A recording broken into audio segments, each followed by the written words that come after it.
Donc Dieu te dit, dans tout ce que tu fais sur la terre, assure-toi d'avoir comme système de pensée la pensée de gagnant d'âme, la pensée d'un missionnaire, la pensée d'un voyageur et d'un pèlerin sur la terre, mais qui pendant qu'il traverse sur la terre, sa vie doit contribuer à transformer des vies. Sa vie doit contribuer à ramener des personnes qui ne connaissaient pas Dieu à Dieu.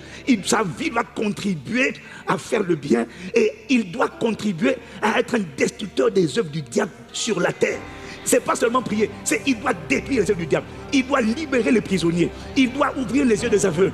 Il doit renvoyer libre ceux qui sont tourmentés. Il y a tellement de gens affligés, tourmentés, oppressés. Dieu veut faire de toi un caterpillar. Dieu veut faire de toi un char. Dieu veut faire de toi quelqu'un qui, pendant que tu passes sur la terre, tu me démolis les œuvres du diable. Tu dois être un cauchemar pour le diable, un cauchemar pour les ténèbres. Et pendant ça, c'est pendant ta marche. Tu marches, tu casses ses œuvres, tu libères les prisonniers, tu détruis les œuvres des ténèbres. Et quand tu auras fini, tu vas aller te reposer de tes œuvres. C'est ça ton appel et mon appel. Tu dois refuser de vivre sur la terre une vie insignifiante dont la présence est aussi indifférente que l'absence. Tu passes et Satan n'est pas dérangé. Non, dans mon époque, il va avoir la migraine. Il va avoir la folie. Il faut qu'il soit perturbé. Tu vois, non? Et moi, quand je quitterai la terre, je vais te dire, le gars va dire, bon, au début, il va dire comme avec Jésus. Tant mieux, bon débarras, ça y est, au moins il est parti. Non. Quand il est parti, plusieurs par le Saint-Esprit ont été déployés sur la terre. Donc, dans tous les cas, la frustration sera son partage de manière permanente et éternelle au nom de Jésus. Ta vie doit compter. Ta vie ne compte pas parce que tu vas à l'église, ta vie compte parce qu'à travers toi, Dieu travaille. Il faut que la sorcellerie dans ton époque soit humiliée. Il faut qu'il y ait des gens qui pratiquent les sciences occultes et qui abandonnent leurs fétiches, leurs joujou, leurs gris-gris. Parce qu'ils rencontrent ce qu'on appelle la véritable puissance de Dieu. Oh, donne amen. Il faut qu'il y ait des gens qui savent que Dieu existe. Que Dieu est amour. Mais les blessés doivent savoir que Dieu est amour. Les méchants et les orgueilleux doivent savoir que Dieu est puissant. Et on le verra à travers toi. Tu dois refuser de vivre une vie où Satan te malmène, te tabasse, te tourmente. Non. Ah non. Un lion n'enfante pas une souris. Ah non. Non. Moi je ne suis pas une souris, je suis désolé. Je suis la postérité du lion de la tribu de Juda. Que Dieu fasse sortir le lion, la lionne qui est en toi. Bon amen. Il faut que de ton vivant, on voit les deux facettes de Dieu. La facette de l'agneau. Ça, c'est envers tes frères et tes sœurs. Mais laisse-moi te dire une chose, le monde est méchant. Voilà. C'est pour ça que l'agneau ne suffit pas. Le monde est méchant. La Bible dit que le monde entier, 1 Jean 5, 19, est sous la puissance du malin. Le monde est méchant. Le monde est cruel. Il y a des gens, ils t'en voudront. Il y a des gens, leur nature, ils ont vendu leur âme à Satan. Ils sont des multitudes. Ils opèrent dans toutes les sphères d'influence. Ils ont vendu leur âme au diable. Et pour le pouvoir, l'argent, ils sont prêts à vendre des gens. Ils sont prêts à être cruels. Ils sont prêts à être méchants. Le monde est méchant. Si tu ne regardes que le côté agneau, il y en a qui sont méchants. C'est pour ça que tu ne peux pas être faible. Tu dois avoir le côté de l'agneau. Mais les méchants là, ils n'ont pas besoin du côté de l'agneau. Enfin, si, une partie, pour tu manifestes l'amour. Mais ils doivent savoir. Il y a quelqu'un qui m'a dit, un pasteur qui m'a dit une fois, je t'aime bien, j'aime bien t'écouter. Mais parfois je trouve que tu es un peu dur. J'ai dit, pasteur, tu n'as pas vu ce que j'ai vu. Tu n'as pas vu Satan affliger les gens. Ou alors on ne doit pas voir les mêmes choses. Tu as vu les gens qui souffrent d'endométriose. Tu as vu les gens qui sont tourmentés de douleur. Tu as vu les gens qui sont prisonniers de la sorcellerie. Ils n'ont pas envie, mais on les tient. Ils n'ont pas envie, mais on les tient. Ils crient pour sortir, mais des puissances les tiennent, les associent. Et tu veux que quand je parle à ces entités-là, je leur dise que Dieu, Malita, Parata, Metekata Para, au nom de Jésus, dégage. J'ai dit, pasteur, tu as déjà vu des gens mourir de manière prématurée? Il n'a pas vu. Il n'a pas vu ce frère, cette soeur, à qui on a diagnostiqué, jeune, la vingtaine, à qui on a diagnostiqué un cancer, et qui en moins de 3 semaines meurt, parce qu'il est victime d'une réclamation soudaine, satanique, parce que quelqu'un a dressé un hôtel de mort pour appeler la mort d'un innocent. La mort d'un jeune. Tu n'as pas vu ça, pasteur? Alors excuse-moi, si quand je me tiens dans la présence de Dieu, je lis l'esprit de mort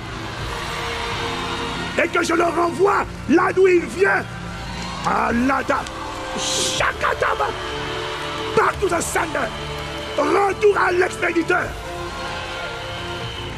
Tu vas parler comment à un esprit de mort? Tu vas dire quoi? Esprit de mort, ne fais pas de... Écoute, si tu la tues, vas-y doucement. Non, esprit de mort, retourne sur celui qui t'a envoyé. Retourne à ton expéditeur au nom de Jésus. Tu avais arrêté le jour de sa mort. Je déclare que le jour où tu avais arrêté pour sa mort sera le jour de ton enterrement. Si tu ne te repens pas, si tu ne retires pas tes paroles, ce que tu as dit va retourner contre toi. Ce n'est pas de la méchanceté, c'est de la sévérité. Oui, et ma Bible dit considérez donc la bonté et la sévérité de Dieu. Dieu n'est pas que bon, il est aussi sévère. Ce sont des pasteurs qui pensent que Satan comprend le langage de la douceur. Ils pensent que le diable comprend le... Ils pensent que Satan établit des traités de paix. Le diable n'a jamais de traité de paix. Jamais. Il n'a aucune parole, aucune fidélité, rien. Sa nature, c'est égorger, dérober, détruire. Et j'ai découvert une chose, hein, tu sais. Laisse-moi montrer. La raison pour laquelle il fait tout pour que tu n'annonces pas l'évangile. Il fait tout pour que tu ne sois pas un gagnant d'âme. Voilà pourquoi il t'envoie des esprits de lourdeur, des esprits d'assoupissement, des esprits d'intimidation, des esprits de peur. Pourquoi? Son but, c'est que tu enlèves, tu perdes les chaussures du zèle de l'évangile de paix et que tu sois dans le monde invisible quelqu'un qui marche pieds nus. Sauf qu'au sol, mon ami, la terre est un champ de bataille. Tu ne sais pas, tu ne vois pas. Il y a des serpents rampants qui rampent au sol. Si tu n'as pas des chaussures du zèle de l'évangile, du zèle des gagnants d'âme, tes pieds sont nus, tes pieds sont vulnérables et les serpents te piquent. Voilà pourquoi tu dois être bouillant et fervent pour l'évangile. Tu dois être bouillant et fervent pour gagner les âmes. Il y a une seule manière d'assurer ta protection. Les serpents rampent au sol. Il y a une seule manière d'être protégé. C'est d'avoir les chaussures du zèle. C'est pour ça qu'il dit prenez à vos pieds les chaussures du zèle que donne l'évangile de paix. Quand tu n'es pas gagnant d'âme, quand tu n'es pas bouillant, tu n'es pas un homme de prière, d'intercession et quelqu'un qui ose proclamer, que tu ne sais pas. Tu dis moi je ne vais pas l'embêter. Non, en fait tu comprends pas. Tu n'es pas en train de l'embêter, mais tes pieds sont nus. Tu dis je ne t'embête pas, mais il va te mordre les pieds. Toi tu lui dis je ne te combats pas, je n'annonce pas l'évangile, je ne fais rien. Je vais être inoffensif, je ne veux pas déranger parce que je n'ai pas envie que ça commence à avoir attaqué. Mais quand tu n'attaques pas, lui il t'attaque. Tu penses que comme tu n'attaques pas, il ne t'attaque pas. Le diable est méchant, il est cruel et sa nature c'est égorger, dérober, détruire. Il y a des chrétiens qui pensent qu'en ne gagnant pas les âmes, ils évitent les problèmes. Tu n'évites pas les problèmes, tu te rends vulnérable. La seule manière de faire en sorte qu'il y ait des chaussures, tu ne fais pas une prière, il y a des chaussures automatiquement qui viennent sur tes pieds. Comme Iron Man, ça vient. Et puis du coup quand tu marches, tes pieds sont intouchables, personne ne peut te mordre. Et quand un serpent essaie de te mordre, bizarrement, il n'arrive pas. Quand il mord, il rencontre la protection qui est au niveau de tes chaussures. Tu comprends, non? Donc, et comme les chaussures, je ne sais pas c'est quelle matière, hein, mais ce sont les chaussures du zèle. Hein. Et s'il parle des armes de Dieu, ce sont les armes que Dieu lui-même a. En fait, les armes de Dieu, ce sont les armes que Dieu a et qu'il te donne. Il dit, mon fils, prends ma couronne, prends mon casque, ma kataleba, prends le même casque que moi, prends le même bouclier que moi, prends les mêmes chaussures que moi, prends la même ceinture que moi, prends la même cuirasse que moi. Ah! C'est la même, ce sont les mêmes armes qu'il met sur toi. Je suis en train de parler à quelqu'un qui est naïf. C'est pour ça que tu entends le problème. Tu es mordu par la peur, mordu par la tristesse, mordu par la dépression. Mais je ne comprends pas. Je n'annonce pas l'évangile. Je ne suis pas un gagnant d'âme. Je ne dérange rien. Mais tu es toujours mordu. Pourquoi? Tes pieds sont nus. Tes pieds sont nus. Tes pieds sont à découvert. Tu es une victime comestible. Satan était content. Il dit miam, miam. Il mord à gauche, il mord à droite, il mord le pouce, il mord le long de l'index, il mord chaque orteil. Aïe! Mais lorsque tu annonces l'évangile, tes pieds sont caraba, chatala, leketa. Je vais te faire une confidence. Plus tu prêches l'évangile, plus tu gagnes des âmes, plus tu es intouchable.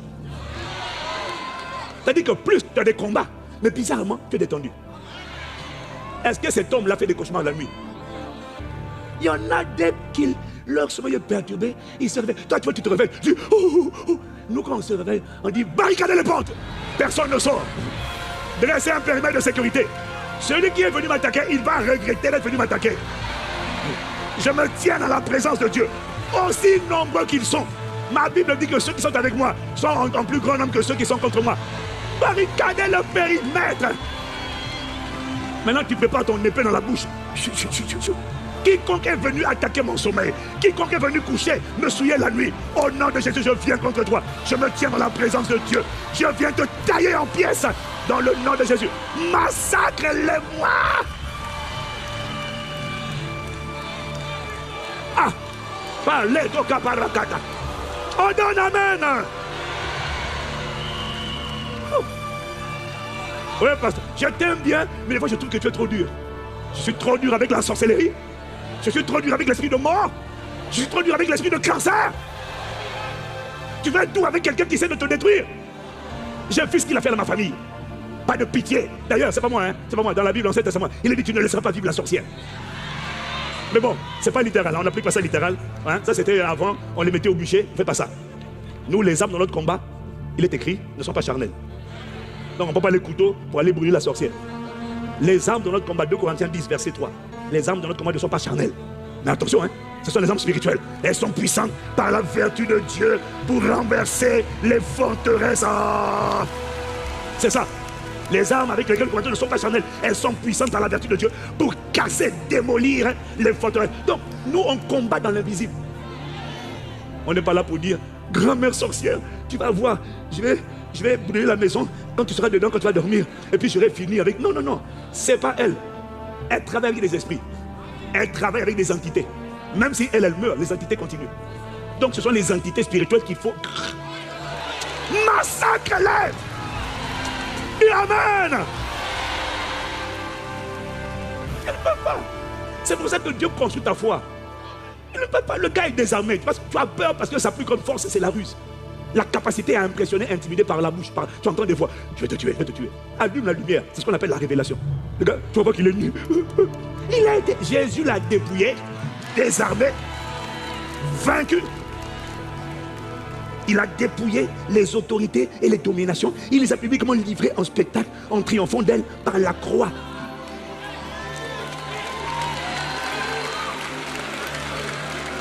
Tu sais ce que ça veut dire? Il a dépouillé. Il a enlevé tout ce qu'ils avaient. Tout leur couronne, tout leur trophée. Les victimes qu'ils avaient. Les personnes qu'ils retenaient. Les destinées, les fécondités, les enfants, les intelligences qu'ils avaient. C'est ça. C'est ça qu'ils avaient. Ok? Il dit, il les a dépouillés. Tout ce qu'ils avaient acquis, acheté, volé. Acheté de manière illégale. Volé sur les familles de génération en génération. Jésus à la croix est venu dire, allez, je vous enlève tout. Ton histoire a déjà été rachetée. Ta lumière a déjà été rachetée. Ton mariage a déjà été racheté. Ta richesse a déjà été rachetée. Ta sainteté, ta consécration, ta lumière, ta splendeur, ta gloire. Tout a déjà été racheté. Il n'y a rien à racheter. La rédemption est finie. C'est à toi de rentrer maintenant dans ce qu'il a fait, de croire dans ce qu'il a fait et de marcher avec les principes qu'il te dit d'appliquer afin d'activer, visible sur le plan visible, la manifestation de ce qui est déjà fini. Et c'est là où tu vas. Dis Amen.